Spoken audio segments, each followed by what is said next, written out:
आप सबको साधुवाद, सप्रेम जय हिंद, अभिवादन और मंगल कामना। आज 21 जनवरी, कल 22 जनवरी और फिर उसके बाद में आएगा 26 जनवरी। 26 जनवरी जिसको हम गणतंत्र दिवस कहते हैं। 26 जनवरी 1950 को संविधान लागू हुआ और संविधान लागू होने के पश्चात हमने घोषित किया संविधान के माध्यम से कि भारत एक सार्वभौम लोकतांत्रिक गणराज्य होगा। मूल उद्देशिका में ये शब्द हैं, बाद में उसमें धर्मनिरपेक्ष समाजवाद जोड़ा गया है। आज मैं आपको उस गणराज्य दिवस की मंगल कामनाएं देता हूँ एडवांस में, क्योंकि कल राम मंदिर में रामलला की प्राण प्रतिष्ठा होने के बाद गणराज्य अस्तित्व में रहेगा या नहीं, इसके बारे में मुझे शंका है। इसलिए 26 जनवरी को गणराज्य दिवस पर मैं गणराज्य की शुभकामनाएं दे सकूंगा या नहीं, मेरे मन में शंका है, इसलिए एडवांस में देता हूँ। इसलिए कह रहा हूँ मैं कि ये सब जो आयोजन हो रहा है उसमें कुछ ऐसी भी बातें कही जा रही हैं कि जिसकी वजह से ये शंका उपस्थित होती है। मोदी जी ने घोषित किया है कि 22 जनवरी 2024 को जब रामलला की प्राण प्रतिष्ठा होगी तब से राम राज्य शुरू होगा। अब जब राम राज्य शुरू होने वाला है तो राम राज्य और गणराज्य साथ साथ तो नहीं चल सकते ना, किसी एक को मरना होगा, किसी एक को मरना होगा। यदि राम राज्य आरंभ होता है तो ये मानकर चलिए कि उस दिन से ही गणराज्य के अंत का समय शुरू हो गया है, ऐसा वो कहते हैं। हम लोग क्या सोचते हैं वो हमारी बात है। तो इसलिए फिर से एक बार आप लोगों को मंगल कामनाएं गणराज्य दिन की। इश्यूज बहुत सारे हैं, मुझे रामलला पर ही बात करनी है, मगर आपके जानकारी के लिए 2-3 बातें मैं बताना चाहता हूँ। कुछ दिन पहले, शायद 17 जनवरी की बात है, महाराष्ट्र टाइम्स में न्यूज़ आई है, खाजगी विद्यापीठात शिष्यवृत्ती बंद। कितने लोगों ने ये न्यूज़ पढ़ी मुझे मालूम नहीं। खाजगी विद्यापीठात शिष्यवृत्ती बंद, इसका अर्थ ये है सर, SC ST OBC इनको जो स्कॉलरशिप मिलती हैं, अब इसके बाद में शायद महाराष्ट्र गवर्नमेंट का ही निर्णय होगा। ये महाराष्ट्र गवर्नमेंट ने सोचा है कि उनको हम स्कॉलरशिप नहीं देंगे। अब देखिए, संविधान 15(5) ये कहता है कि प्राइवेट यूनिवर्सिटीज़ में, प्राइवेट इंस्टीट्यूशंस में आरक्षण होगा, प्रवेश के लिए आरक्षण होगा। यह संविधान का अनुच्छेद 15(5) कहता है। इसके लिए लड़ाई लड़ी गई थी। याद दिलाना चाहूँगा मैं कि वंदना संघ की इस लड़ाई में बड़ी अहम भूमिका थी। माननीय परम श्रद्धेय भदंत आर्य नागार्जुन सुरई ससाई के नेतृत्व में हम लोगों ने निजी शिक्षण संस्थाओं में, प्राइवेट इंस्टीट्यूशंस में आरक्षण मिले, इसके लिए बड़ी लड़ाई लड़ी थी। और उसका परिणाम स्वरूप तो नहीं कहूँगा मैं, मगर सारे भारत में आंदोलन हुआ था और यह 15(5) संविधान में प्रविष्ट किया गया। परंतु आरक्षण से एडमिशन मिल जाएगी, परंतु स्कॉलरशिप नहीं मिलेगी, तो किसी भी प्राइवेट इंस्टीट्यूट में आम आदमी का बच्चा पढ़ नहीं पाएगा यदि स्कॉलरशिप बंद होती है तो। दूसरा, मैंने रंगारी साहब से अनुरोध किया था, कल ही हमारी बातचीत हो गई। असर नाम का एक रिपोर्ट आया है, बड़ी गंभीर बात है। असर नाम का एक रिपोर्ट आया है, प्रथम नाम की एक सेवाभावी संस्था है, वो असर नाम का एक रिपोर्ट निकालती हैं, annual status of education report. उसका है ASER, annual status of education report. इसका कि भारत में शिक्षा के क्षेत्र में बच्चों की पढ़ाई लिखाई के संबंध में क्या स्थिति है, इसके बारे में इस वक्त सर्वेक्षण किया गया। 14 से 18 साल के बच्चों का सर्वेक्षण किया गया और बड़ी भयानक बातें उसमें से उजागर हुई है। पहली बात तो यह है कि 12वीं में पढ़ने वाले लड़के को मराठी दूसरी क्लास का वाचन नहीं आता है, पढ़ नहीं पाता है वो, मराठी दूसरी क्लास का वाचन नहीं आता है। साधा यदि 371 की संख्या को 4 से यदि भाजित करना है तो वो भी वह कर नहीं पाता है। यदि 10वीं 12वीं के विद्यार्थी पढ़ने वाले विद्यार्थियों की स्थिति है तो शिक्षा की स्थिति क्या हो सकती है, इसकी आप कल्पना कीजिए। इन बातों पर चर्चा बहुत जरूरी है, क्योंकि ये सारे बच्चे किसके हैं जो इस प्रकार की अवस्था में हैं। ये सारे बच्चे किसके हैं, इसके बारे में भी बातचीत होनी चाहिए। आज मैं बात नहीं करूँगा, फिर कभी बात करूँगा। तीसरी एक अच्छी बात है कि आंध्र प्रदेश में विजयवाड़ा में शायद शुक्रवार को 17 तारीख को ही डॉक्टर बाबा साहब अम्बेडकर का 125 फुट की प्रतिमा वहाँ पर लगाई गई है। उसका विमोचन हुआ है, लोकार्पण हुआ है। और ऐसा माना जाता है कि दुनिया में बाबा साहब की जितनी भी प्रतिमाएं स्टैचूज है उसमें यह सबसे बड़ा सबसे ऊंचा स्टैचू है 125 फीट। उसको नाम दिया गया है स्टैचू ऑफ सोशल जस्टिस। उसको नाम दिया गया है स्टैचू ऑफ सोशल जस्टिस, मतलब सामाजिक न्याय की प्रतिमा। सामाजिक न्याय की प्रतिमा। डॉक्टर बाबा साहब अम्बेडकर ने भारत का संविधान दिया। उस भारत के संविधान में सोशल जस्टिस की संकल्पना बड़ी प्रमुखता से लिखी गई है। दुनिया में यह सोशल जस्टिस की संकल्पना जो है एक अनोखी संकल्पना मानी जाती है। इसके पहले इंडिविजुअल जस्टिस की बात की जाती थी, सोशल जस्टिस, सोशल इनजस्टिस की बात कहीं पर भी नहीं की जाती थी। इसके बारे में बोला जाना चाहिए, मगर शायद साथ में मैं इसको एक शब्द और भी जोड़ना चाहूँगा, सोशल एंड जेंडर जस्टिस। हमारा भारत का संविधान सोशल जस्टिस की बात करता है, साथ में स्पेशली जेंडर जस्टिस की भी बात करता है। जेंडर जस्टिस का मतलब लिंग भाव समानता होता है, स्त्री पुरुष समानता भी है, दोनों बातें। आज इसलिए कहना पड़ रहा है, इसकी न्यूज़ बहुत छोटी सी है, बहुत ही छोटी सी न्यूज़ है, क्योंकि आज इसलिए कहना पड़ रहा है कि कल जिन रामलल्ला के मूर्ति की प्रतिष्ठा प्राण प्रतिष्ठा होने वाली है वह सोशल डिस्क्रिमिनेशन और जेंडर डिस्क्रिमिनेशन का प्रतीक है। मेरी बात समझ लीजिए आप। एक तरफ डॉक्टर अंबेडकर की प्रतिमा लगाई जा रही है जो सोशल जस्टिस और जेंडर जस्टिस का प्रतीक है। दूसरी ओर अयोध्या में कल जिस प्रतिमा में या जिस मूर्ति में प्राण प्रतिष्ठा की जा रही है वह मूर्ति सोशल डिस्क्रिमिनेशन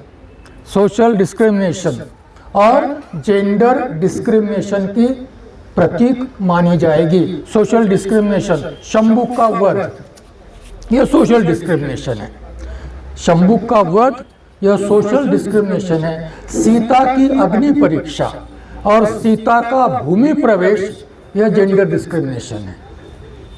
रामायण जिन्होंने भी पढ़ा होगा, थोड़ा बहुत जानते हैं या सुना होगा, तो शंभू का वध यह सोशल डिस्क्रिमिनेशन है और सीता का अग्नि प्रवेश मुक्ति के बाद, श्रीलंका से मुक्ति के बाद सीता का अग्नि प्रवेश और सीता को फिर से धरती में समा जाना, यह जेंडर डिस्क्रिमिनेशन की बात है।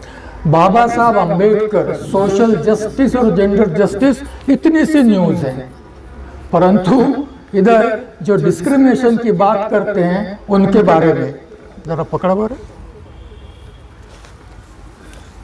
थोड़ा क्या है कि जरा देखने से जरा अच्छा लगता है। रोज देखते हैं आप, मगर मेरी नज़र से देखिए।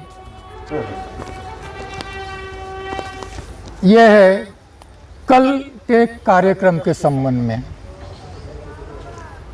देख रहे हैं आप, यह सोशल डिस्क्रिमिनेशन और जेंडर डिस्क्रिमिनेशन। यह है टाइम्स ऑफ इंडिया। ये लाना पड़ता ना आप लोगों के लिए। यह है महाराष्ट्र टाइम्स,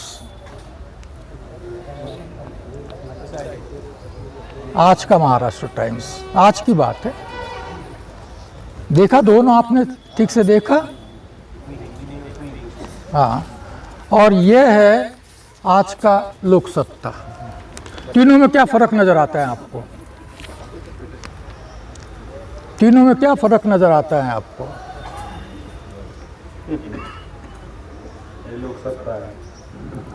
क्या फर्क नजर आता है आपको? इसके प्रथम पृष्ठ पर वो एडवर्टाइज नहीं है। मेरी नज़र से देखिए, इसके प्रथम पृष्ठ पर वो एडवर्टाइज नहीं है जो टाइम्स ऑफ इंडिया पर है और महाराष्ट्र टाइम्स पर है। क्यों? पैसे नहीं है? पैसे नहीं है? मेरे पास जितने आते हैं उनको तो उतना मैंने लाया है, सारे पेपर में जमा कर नहीं ला पाया। क्यों? पैसे नहीं है। लोक सत्ता में एडवर्टाइज देने के लिए पैसे नहीं है। फिर क्यों नहीं है इसके फ्रंट पेज पर? सोचिए आप, फिर क्यों नहीं है इसके बारे में फिर मैं बात करूंगा आपसे। आज नहीं बात करूंगा, मगर नहीं है इसका मतलब यह है कि राम लल्ला भी भेदभाव करते हैं, किसी को देते हैं किसी को नहीं देते।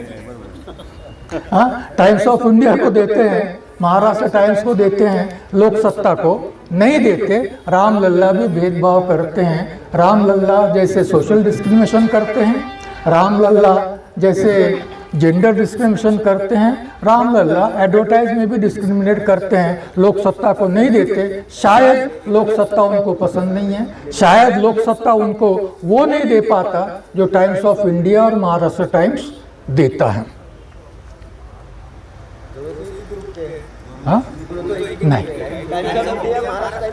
हाँ महाराष्ट्र में भी ग्रुप के हैं, लोक सत्ता अलग है, लोक सत्ता अलग है, लोक सत्ता अलग है। अब मैं जो आप लोगों से बात करने जा रहा हूँ वो कल के प्रोग्राम के बारे में है, जरा सुनिएगा थोड़ा। आज 21 जनवरी 2024, कल 22 जनवरी है। मैं एक भारतीय हूँ, बार बार कहता हूँ मैं एक भारतीय हूँ, और भारतीय होने की कंडीशन ये है कि मैं संविधान के प्रति समर्पित भारतीय हूँ। मेरी ये मान्यता है कि जो भी भारतीय हैं वह संविधान के प्रति समर्पित है तो ही भारतीय हैं। यदि संविधान के प्रति समर्पित नहीं है तो वो भारतीय नहीं है। शायद पहली निष्ठा संविधान के प्रति होनी चाहिए, दूसरी निष्ठा अपने धर्म के प्रति हैं, अपने भगवान के प्रति हैं, मुझे कोई आपत्ति नहीं। परंतु जिसकी पहली निष्ठा संविधान के प्रति नहीं है उसको भारतीय मानना मैं उचित नहीं मानता हूँ। भारतीय होने के नाते मैं धर्म स्वतंत्रता का हक भी मानता हूँ। सारे भारतीयों को फ्रीडम ऑफ रिलीजन है, धर्म स्वतंत्रता के हक को भी मैं मान्यता देता हूँ। इसलिए यदि अयोध्या में राम मंदिर का निर्माण होता है, इसलिए यदि अयोध्या में राम मंदिर में राम लल्ला के मूर्ति की प्राण प्रतिष्ठा होती है तो मैं उसको मुझे कोई आपत्ति नहीं है, क्योंकि धर्म स्वतंत्रता का उनका भी अधिकार है। मुझे जैसे दीक्षा भूमि में यह स्तूप बनाने का अधिकार है, समाज को, बौद्ध धर्म के मानने वालों को, बौद्ध धर्म के मानने वालों को उसमें बुद्ध की प्रतिमा की प्रतिस्थापना करने का अधिकार है, वैसे उन्हें भी राम मंदिर बनाने का अधिकार है, वहाँ पर मूर्ति की प्रतिस्थापना के अधिकार है, उसमें हमें कोई आपत्ति नहीं है। फिर आपत्ति किस बात पर है उसका भी जिक्र होना चाहिए कि हम इस बार ये बात क्यों कहते हैं। फिर इतने इस आपत्ति, भारत का संविधान धर्मनिरपेक्ष है, आपत्ति इस बात पर है भारत का संविधान धर्मनिरपेक्ष है। धर्मनिरपेक्ष संविधान यह कहता है कि राज्य का कोई धर्म नहीं होगा, राज्य का कोई धर्म नहीं होगा, राज्य किसी धर्म को प्रोत्साहित नहीं करेगा, राज्य किसी धर्म को दमित भी नहीं करेगा, राज्य का कोई धर्म नहीं होगा। संविधान यह भी कहता है कि संवैधानिक पदों पर बैठे हुए व्यक्ति सार्वजनिक जीवन में धर्मनिरपेक्षता का आचरण करेंगे जब वो पद को साथ लेकर चलते हैं। मैं बड़ी क्वालिफाइड स्टेटमेंट करता हूं, जब संवैधानिक पदों पर बैठे हुए व्यक्ति सार्वजनिक जीवन में अपने पदों को साथ लेकर चलते हैं, प्रधानमंत्री नरेंद्र मोदी, तो उसको धर्मनिरपेक्ष दिखना चाहिए, क्योंकि प्रधानमंत्री यह संवैधानिक पद है। माननीय नरेंद्र मोदी, इसके बारे में वो जहां भी जो भी कुछ करते हैं वो व्यक्ति हैं, वो पद को साथ लेकर नहीं चलते। डिफरेंशिएट करना सीखना पड़ेगा हमको। प्रधानमंत्री नरेंद्र मोदी ये डिफरेंट आइडेंटिटी है माननीय नरेंद्र मोदी जी से। दोनों अस्तित्व अलग अलग है। माननीय नरेंद्र मोदी कहाँ जाते हैं, क्या करते हैं, किसकी पूजा करते हैं, किसके सामने वो जिसको हम क्या कहेंगे कि साष्टांग दंडवत करते हैं, यह नरेंद्र मोदी जी का चॉइस है। भारत के संविधान में उनको यह करने की अनुमति दी है, धर्म स्वतंत्रता का हक है। परंतु यदि प्रधानमंत्री मोदी करके जाते हैं तो संविधान उनको यह अनुमति नहीं देता। और मेरे दृष्टि से यदि प्रधानमंत्री का पद लेकर मोदी कहीं पर भी जाते हैं, किसी भी मूर्ति के सामने, अभी तो साउथ का दौरा कर रहे हैं, शायद आज समाप्त होगा, कल तो उनको वहां जाना है, अयोध्या जाना है, सारे ही भारत के मंदिरों की परिक्रमा कर रहे हैं, नॉर्थ से लेकर तो साउथ तक, छोटे बड़े। कल कालाराम मंदिर में भी आए थे, उसके बारे में मैं बात करूंगा आपसे। मगर यह सारी जो चल रही हैं, प्रधानमंत्री यह साथ में चल रहा है, यह आइडेंटिटी साथ में लेकर जाते हैं, तो संवैधानिक दृष्टि से इस पर आपत्ति की जानी चाहिए। और इसीलिए मैं इस आचरण को, इस व्यवहार को संवैधानिक अनैतिकता कहता हूं, कॉन्स्टिट्यूशनल इमोरलिटी कहता हूं। और जहां पर संवैधानिक पदों पर बैठे हुए व्यक्ति इस प्रकार की संवैधानिक अनैतिकता का आचरण करते हैं, वहां पर संविधान हमेशा संकट में होता है। बचाएगा कौन? जिन्होंने संविधान की शपथ लेकर अपना संवैधानिक पद स्वीकृत किया है, यदि वही संवैधानिक अनैतिकता आचरण करते हैं तो उस देश के संविधान के लिए यह बड़ी हानिकारक बात है। भारत धर्मनिरपेक्ष है। भारत धर्मनिरपेक्ष भारत के प्रधानमंत्री से इस प्रकार के आचरण की अपेक्षा नहीं की जा सकती। यदि प्रधानमंत्री इस प्रकार का आचरण करते हैं तो मैं यह कहूँगा कि वह धर्मनिरपेक्ष भारत के प्रधानमंत्री नहीं है, वह हिंदू भारत के प्रधानमंत्री हैं। मैं क्या कहना चाहूँगा, ये मैं बोल रहा हूँ, ये वंदना संघ इससे सहमत होगा जरूरी नहीं है, इसलिए मैं शब्द का प्रयोग कर रहा हूँ। हम शब्दों का भी प्रयोग मैं नहीं कर रहा हूँ, क्योंकि यह मेरी जिम्मेदारी है। जो मैं बोल रहा हूँ उसकी जिम्मेदारी मेरी है, वंदना संघ की कोई जिम्मेदारी इसमें नहीं है। तो मैं ये कहना चाहूँगा कि यदि हमारे प्रधानमंत्री, अब हमारे कहना चाहिए या नहीं कहना चाहिए मालूम नहीं, यदि वह धर्मनिरपेक्ष भारत के हैं तो हमारे भी प्रधानमंत्री हैं। यदि वह धर्मनिरपेक्ष भारत के नहीं हैं तो उनको हमारे कहना चाहिए या नहीं कहना चाहिए। मैं सिर्फ यह कहूँगा कि वह हिंदू भारत के प्रधानमंत्री हैं। और इसीलिए श्री राम मंदिर में जाते हैं, वहाँ साष्टांग प्रणाम करते हैं, दंडवत करते हैं, क्योंकि बहुत सारे न्यूज़पेपर में ऐसी साष्टांग दंडवत का ही उनका चित्र हम लोग देख रहे हैं, यह भारत के प्रधानमंत्री के। और फिर वो कहते हैं राम भारत की संस्कृति के प्रतीक हैं, राम भारत की श्रद्धा के प्रतीक हैं, राम भारत की अस्मिता के प्रतीक हैं। अब मैं भी भारतीय हूँ, मगर मैं राम को मेरी संस्कृति का प्रतीक नहीं मानता, मैं राम को मेरी श्रद्धा का प्रतीक नहीं मानता, क्योंकि मेरी श्रद्धा का प्रतीक बुद्ध है, मेरी श्रद्धा का प्रतीक बुद्ध है। इसलिए मैं राम को मेरी श्रद्धा का प्रतीक, हिंदू में अपना श्रद्धा का प्रतीक मानते हैं, मुझे कोई आपत्ति नहीं है, मुझे बुद्ध को श्रद्धा का प्रतीक बोलने में कोई आपत्ति नहीं कर सकता। वैसे उनके बारे में मगर कोई कहे कि यह 141 करोड़ भारतीयों के श्रद्धा का प्रतीक है, तो फिर मैं 148 मैं मोदी जी से सिर्फ इतनी गुजारिश करूंगा कि मोदी जी थोड़ा सा संशोधन कीजिए। 141 करोड़ -1 क्या संशोधन करना है उसमें? 141 करोड़ -1 इतना संशोधन कीजिए, ऐसा बोलिए, क्योंकि मैं उसमें सहभागी नहीं हूं। और इसीलिए यदि मोदी जी कहते हैं, यदि योगी जी कहते हैं भारत की श्रद्धा का प्रतीक, भारत की अस्मिता का प्रतीक, भारत की श्रद्धा का प्रतीक, संस्कृति का प्रतीक, तो इससे हानि ये है, यदि राम भारत की संस्कृति है तो बुद्ध कौन है? बुद्ध कौन है? बुद्ध की संस्कृति अपनी अलग संस्कृति नहीं है। जैनों की अपनी अलग संस्कृति नहीं है। जैनों की अपनी अलग संस्कृति नहीं है। सिखों की अपनी अलग संस्कृति नहीं है। मुसलमानों की गए 1000 साल से यहाँ रह रहे हैं, उनकी अपनी संस्कृति नहीं है। क्रिश्चियनों की अपनी संस्कृति नहीं है। इसीलिए भारत को बहुधार्मिक बहुसांस्कृतिक देश कहा जाता है, सांस्कृतिक विविधता का देश कहा जाता है। मगर यहाँ पर यह कहा जा रहा है इस देश की एक ही संस्कृति है और वह श्री राम की संस्कृति है, वह हिंदू की संस्कृति है। और उसको अब हिंदू की संस्कृति नहीं कहा जा रहा है, शब्द बदल गए हैं, उसको भारत की संस्कृति कहा जा रहा है। उसको भारत की संस्कृति कहा जा रहा है।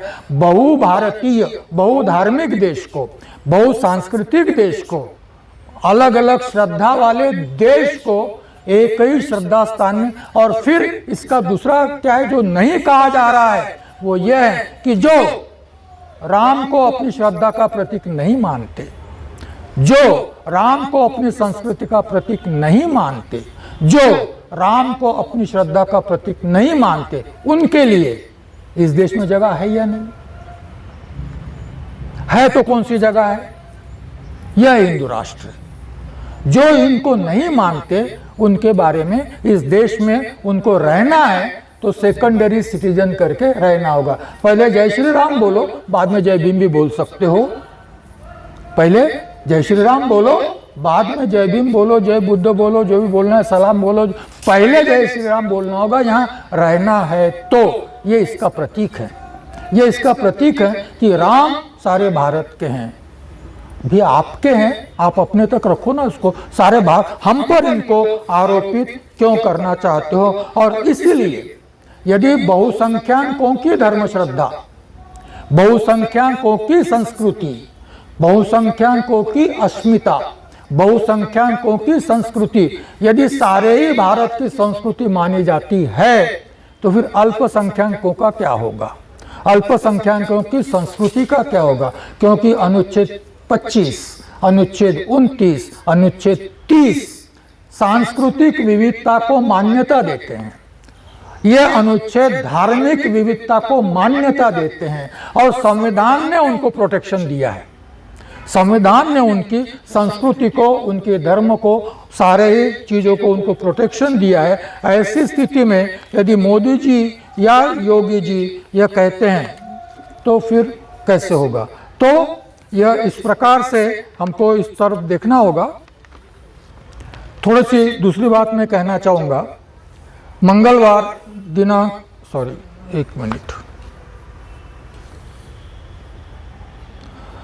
14 अक्टूबर 1956 हम दीक्षा भूमि पर बैठे हैं।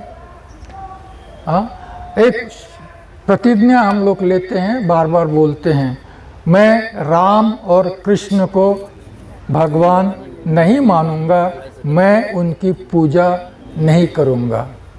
इसकी याद इसलिए दिलवानी पड़ रही है, आज इसकी याद इसलिए दिलवानी पड़ रही है कि हमारे ही समाज के जो ये दावा करते हैं कि मैं बौद्ध हूँ और बाबा साहब ने जो दीक्षा दी है उनके द्वारा दीक्षित मैं बौद्ध हूँ, वो ये कहते हैं कि मुझे निमंत्रण मिला है, मैं राम मंदिर के कल के कार्यक्रम में जाऊंगा क्योंकि मैं सर्वधर्म समभाव में विश्वास करता हूँ। इसलिए मैं यह दिलवाना चाह रहा हूँ कि भाई कभी जिस दिन मेरी दीक्षा हुई थी उस दिन मैंने ये भी कहा था कि मैं राम और कृष्ण को भगवान नहीं मानूंगा और मैं उनकी पूजा नहीं करूंगा। ठीक है। मैं कालाराम मंदिर की भी थोड़ी सी बात करना चाहूँगा। 3 मार्च 1930 को कालाराम मंदिर का सत्याग्रह आरंभ हुआ था। बाबा साहब की अनुमति से दादा साहब गायकवाड़ जी के नेतृत्व में यह सत्याग्रह आरंभ हुआ था। वही कालाराम मंदिर वही कालाराम मंदिर में कल परसों नरेंद्र मोदी जी दर्शन के लिए गए थे, दर्शन प्राप्त किया उन्होंने। जहाँ जहाँ राम है वहाँ दर्शन करने जा रहे हैं, वो साउथ में घूम रहे हैं। इसी कालाराम मंदिर में सत्याग्रह क्यों किया गया था? इसलिए किया गया था कि अछूतों को कालाराम मंदिर में प्रवेश वर्जित, सारे ही मंदिरों में प्रवेश वर्जित था। कालाराम मंदिर एक था, पार्वती का सत्याग्रह हुआ, अमरावती में अम्बा देवी के मंदिर का सत्याग्रह हुआ, उधर केरल में भी सत्याग्रह हुआ था। जो सत्याग्रह हुए इसलिए हुए कि हमें मंदिर में प्रवेश मिलना चाहिए। और यह सत्याग्रह डॉक्टर बाबा साहब आम्बेडकर मंदिर प्रवेश के बारे में कहते हैं, मंदिर प्रवेश या श्री राम के दर्शन से हमारी समस्याएं समाप्त नहीं होने वाली हैं। हम मनुष्य हैं, क्या हमारे साथ मनुष्य की तरह व्यवहार किया जाएगा? अयोध्या में राम मंदिर की स्थापना के बाद क्या हमारे साथ मनुष्य की तरह व्यवहार किया जाएगा? समानता का व्यवहार किया जाएगा? मेरे मन में शंका है, वो शंकाएं मैं आपको बाद में बताऊंगा, परंतु पहली शंका यह है कि सारे ही भाषण को देखिए आप, और कई सालों से देखिए आप, आरएसएस की विचारधारा मानने वाले लोग समानता की बात नहीं करते, समरसता की बात करते हैं। डॉक्टर बाबा साहब आम्बेडकर का नाम लेकर भी समरसता की बात करते हैं। समरसता की बात, हाँ यहां तक हम साथ चल सकते भैया, इसके आगे हम साथ में नहीं चल सकते। समरसता में कहीं ना कहीं छुपा हुआ भेदभाव है। समानता में जो स्थिति स्पष्ट है वह समरसता में नहीं है। और इसीलिए राम मंदिर में प्रवेश के लिए, राम मंदिर में पूजा के लिए, राम मंदिर में बाकी बातों के लिए क्या होगा मुझे मालूम नहीं। क्या सवर्ण हिंदू हमारी समानता का हक मान्य करेंगे, हमारे साथ समानता का व्यवहार करेंगे? समानता और समरसता ये दो बातें अलग है। आम्बेडकर समानता की बात करते हैं, राष्ट्रीय स्वयंसेवक संघ समरसता की बात करता है। और जो भी बोलता है, कभी भी आपने आरएसएस वालों के मुंह से समानता यह शब्द नहीं सुना होगा। 31 मार्च 1934 को सत्याग्रह समाप्त हुआ, मंदिर प्रवेश नहीं हुआ। मंदिर प्रवेश नहीं होते हुए भी यह सत्याग्रह समाप्त हुआ। और डॉक्टर बाबा साहब आम्बेडकर कहते हैं, मैं पद दलितों को, गानार सर पद दलितों में ओबीसी भी आते हैं। पद दलितों में सिर्फ अनुसूचित जाति जनजाति नहीं, महात्मा ज्योतिबा फुले जिन्हें शूद्र अतिशूद्र कहते हैं वह सारे पद दलितों में आते हैं।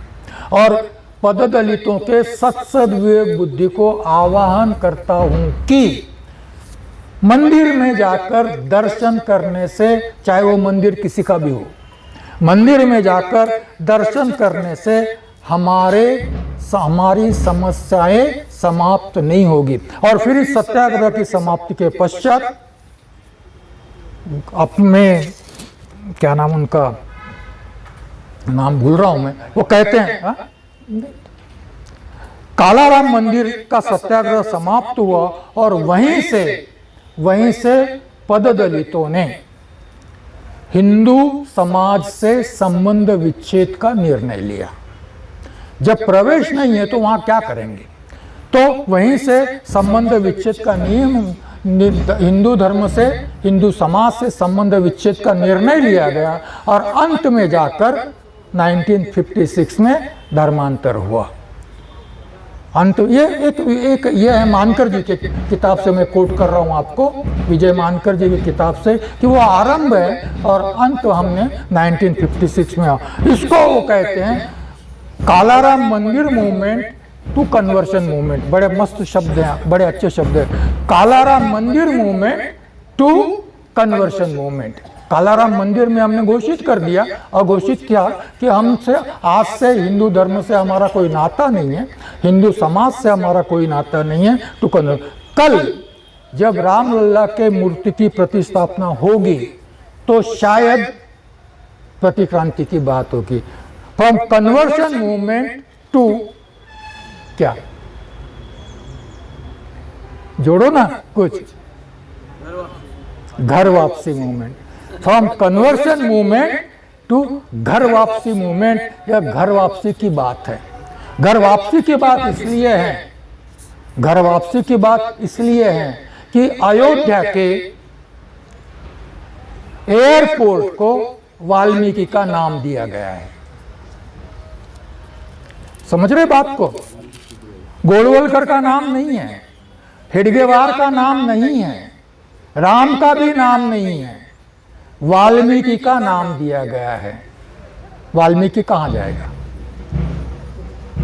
वाल्मीकि समुदाय क्या करेगा?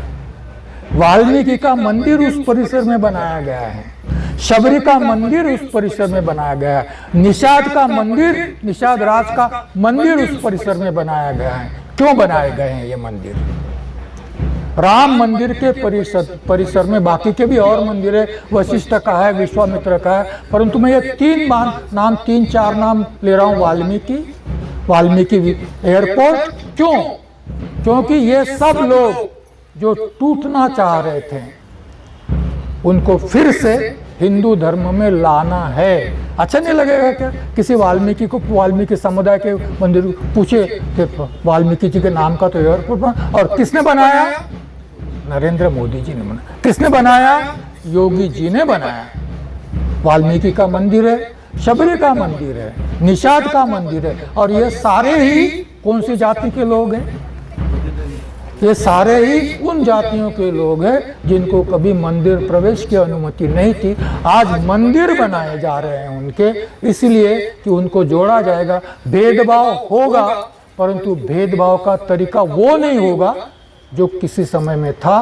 भेदभाव यह 2024 का होगा, 21वीं सदी का होगा। 18वीं, 19वीं, 20वीं सदी का भेदभाव नहीं होगा। यह भेदभाव अलग होगा, मगर होगा जरूर। आपका मंदिर बनाया जाएगा, परंतु आपको मंदिर में प्रवेश नहीं मिलेगा। मेरी बात समझ लीजिए। मंदिर बनाया, वाल्मीकि का मंदिर बनाया जाएगा, मगर वाल्मीकि को वहां पर राम मंदिर में जाकर पूजा की अनुमति शायद नहीं मिलेगी। पूजा के लिए ब्राह्मण ही लगेगा। समझ रहे हैं आप मेरी बात को? तो इसलिए यह घर वापसी मूवमेंट, और इसको हम कहते हैं प्रतिक्रांति। यह प्रतिक्रांति जो है यह बुद्ध के विरुद्ध नहीं है, यह महावीर के विरुद्ध नहीं है, यह मुसलमानों के विरुद्ध भी नहीं है। यह संविधान और लोकशाही के विरुद्ध है। संविधान और लोकशाही एक क्रांति थी। समानता, स्वतंत्रता, बंधुत्व और न्याय की क्रांति थी। संविधान और लोकतंत्र उसके विरुद्ध क्रांति है, जो संविधान और लोकशाही को नष्ट करना चाहती है। और इसीलिए मनुस्मृति, फिर से एक बार मनुस्मृति आ रही है, और इस प्रकार से हमको इन सारी चीज़ों को देखना होगा। अब थोड़ा सा ये विधि के बारे में भी सुन लीजिए, थोड़ा सा समय है अपने पास तो। बोलू का गुरुजी? नहीं तो बनकिन पुनः अड़चन हुई। मंगलवार दिनांक 16 से सारे विधि आरंभ हो रहे। मैं इसलिए बताना चाह रहा हूं कि इन सारे विधियों में, इन सारे आयोजन में ब्राह्मण कहां पर है, और यदि वो टॉप पर हैं, यदि वो टॉप पर हैं, यदि मोदी जी भी उनको साष्टांग नमस्कार करते हैं, तो उनका स्थान देखिए समाज में क्या होगा। और यह स्थान अबाधित रहे, इसलिए सारा आयोजन है। और यदि ब्राह्मण टॉप पर हैं तो अछूत, उस समय के अछूत, आज उनको अनुसूचित जाति, जनजाति, ओबीसी के, वो कहाँ पर होंगे? इसके बारे में सोचिए। मंगलवार 16 तारीख से धार्मिक विधि आरंभ हो गए हैं। न्यास के विश्वस्त अनिल मिश्रा एवं उनकी धर्मपत्नी उषा मिश्रा यह यजमान होंगे। हिंदू धर्म की परंपरा है, हिंदू धर्म की परंपरा है, वैदिक धर्म की परंपरा है कि एक परिवार को एक यजमान करके, यजमान मतलब जिसके यहाँ पर, जिसके घर में यह सारा आयोजन होता है, तो इनको चुना गया है। अनिल मिश्रा एवं उनकी धर्मपत्नी यह यजमान होंगे। यजमान मतलब चीफ होस्ट जिसको हम कहते हैं, यह यजमान होंगे। अभी आज के पेपर में ऐसे चलते चलते पढ़ रहा था, तो इस प्रकार से 14 परिवार वहाँ पर यजमान की भूमिका में होंगे। और यह भारत के अलग अलग प्रांतों से या अलग अलग प्रदेशों से आए हुए हैं। And Pradhan and would be present at all ceremonies over the next few days. जब तक प्राण प्रतिष्ठा का कार्यक्रम पूरा नहीं होता तब तक यह पति पत्नी सारे ही कार्यक्रमों में यजमान करके उपस्थित रहेंगे, सारे ही अनुष्ठान में यजमान करके उपस्थित होंगे। मंगलवार को मिश्रा दंपति ने सरयू नदी में स्नान किया और स्नान के बाद पंचगव्य का सेवन किया। पंचगव्य का सेवन किया क्योंकि स्नान तो बाहर से शुद्ध होता है ना, बाहर से पवित्र होता है, अंदर से शुद्धि के लिए पंचगव्य का खाना बहुत जरूरी है। और पंचगव्य का सेवन कर फिर उनका उपवास शुरू हुआ। सब स्वयं को शुद्ध करने हेतु यह सारा किया गया। स्नान आवश्यक है, पंचगव्य का सेवन भी आवश्यक है। और उसके बाद 121 पंडित मंत्रोच्चार कर रहे हैं निरंतर। 121 पंडित निरंतर मंत्रोच्चार कर रहे हैं। सोमवार दिनांक 12:20 पर पंचगव्य एक ही जगह पर मुझे मिला। ये शायद गलती से मेरे यहाँ पर उस दिन टाइम्स ऑफ इंडिया की जगह इंडियन एक्सप्रेस आ गया। उसको पढ़ते पढ़ते उसमें लिखा है on Tuesday Mishra began by taking a deep in Sarayu river and chanting the mantra of mantras and taking panchagavya. उसमें लिखा है पंचगव्य का detail, cow milk, curd, ghee, गोबर और गोमूत्र। अब गोबर के लिए उन्होंने डंग शब्द नहीं लिखा और गोमूत्र के लिए यूरिन शब्द नहीं लिखा। उन्होंने लिखा कि मिल्क, कर्ड, घी, गोबर, अंग्रेजी में गोबर ही लिखा है उन्होंने, और गोमूत्र। After which he begin fast. उसके बाद में उन्होंने अनशन अपना शुरू किया। कभी कभी बताना पड़ता ना कि आपने कहाँ से लाया जी, पूछ लिया आपने लोखंडे सिंह ने कि कहाँ से लाया है ये, तो भैया ये मैंने यहाँ से पढ़ा, ये यहाँ से पढ़ा। पंडित लक्ष्मीकांत दीक्षित इन सारे पंडितों का नेतृत्व करेंगे, 121 पंडित। और गणेश्वर शास्त्री द्रविड़, उस दिन भी मैंने इनका नाम लिया था, इन्होंने यह मुहूर्त निकाला है। और यह सारा इनके मुहूर्तों से प्रमुख उपस्थिति प्रधानमंत्री नरेंद्र मोदी, डॉक्टर मोहन भागवत, उत्तर प्रदेश के राज्यपाल श्रीमती पटेल और मुख्यमंत्री योगी आदित्यनाथ। किसी समय में सरसंघ चालक जो बोलते थे वो प्रधानमंत्री होते थे। आज उनका नाम नरेंद्र मोदी जी के नीचे है। आज उनका नाम नरेंद्र मोदी जी के नीचे। देखो समय कैसा बदलता है, समय कैसा बदलता है। और यह भी, इसके बारे में भी आप लोगों ने, अब नरेंद्र मोदी जी 11 दिन की कठोर तपश्चर्या कर रहे हैं। सात्विक आहार लेंगे वो। सात्विक आहार में क्या लेंगे नहीं बताया गया, मुझे नहीं मालूम, मगर क्या नहीं लेंगे इसका उल्लेख है। उसमें लहसुन, प्याज, ये चीज़ें नहीं लेंगे। इसको सात्विक आहार में इसका समावेश नहीं होता।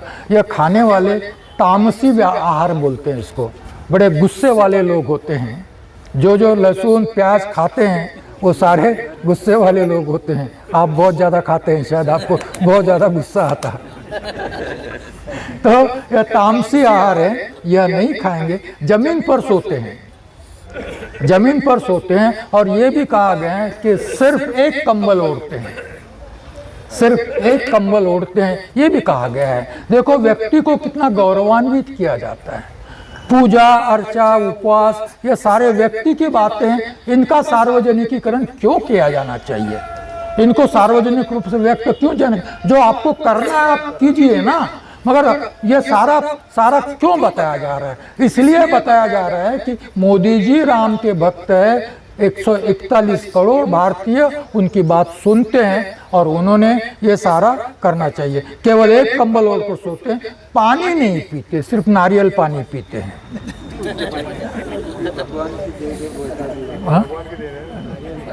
पानी नहीं पीते हैं, सिर्फ नारियल पानी पीते हैं, सिर्फ नारियल पानी पीते। किसी समय में हम लोग पढ़ते थे, गांधी का, कभी गांधी पढ़ने का मुझे बहुत शौक था तो मैं पढ़ता था। गांधी सिर्फ बकरी का दूध पीते थे और उनकी बकरी जहाँ हो जाते थे उनकी बकरी साथ में चलती थी और उस बकरी को काजू खिलाया जाता था।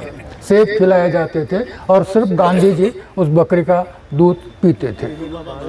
हाँ? विनोबा भावे के बारे में मैंने नहीं पढ़ा भाई, तो इसलिए मैं नहीं कहूँगा। योगी जी कहते हैं राम लल्ला की मूर्ति की प्राण प्रतिष्ठा के बाद यहाँ राम राज्य की स्थापना आरंभ होगी। एक कॉरिडोर बनाया गया है। नॉर्थ इंडिया सारा अभी हिंदुत्व के इसमें आ गए हैं। हम लोग सिर्फ अयोध्या की बात कर रहे हैं। वाराणसी, अयोध्या और पुरी यह कॉरिडोर में अभी कुछ दिन पहले पुरी का कॉरिडोर का इनॉग्रेशन हुआ है। करीब 800 करोड़ खर्च कर वहाँ की सरकार ने पुरी का कॉरिडोर बनाया। अब देखिए, सोचिए, मथुरा,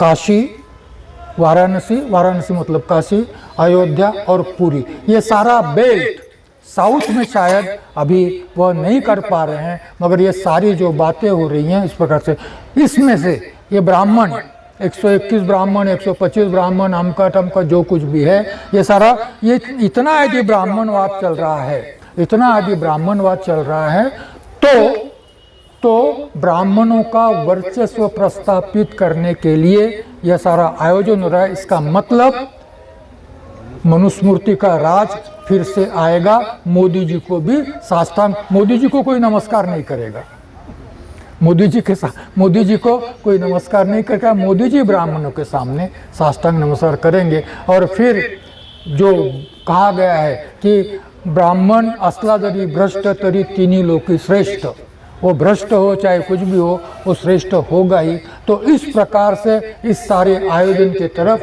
हम लोगों को देखना चाहिए। हमें अपनी भूमिका क्या होगी यह निश्चित करना चाहिए, बात करनी चाहिए, बोलना चाहिए। कल क्या होगा मालूम नहीं, परंतु आने वाले दिनों में यह सारी प्रक्रिया यदि चलती रही तो यही इलेक्शन का मुद्दा बनने वाला है। धन्यवाद।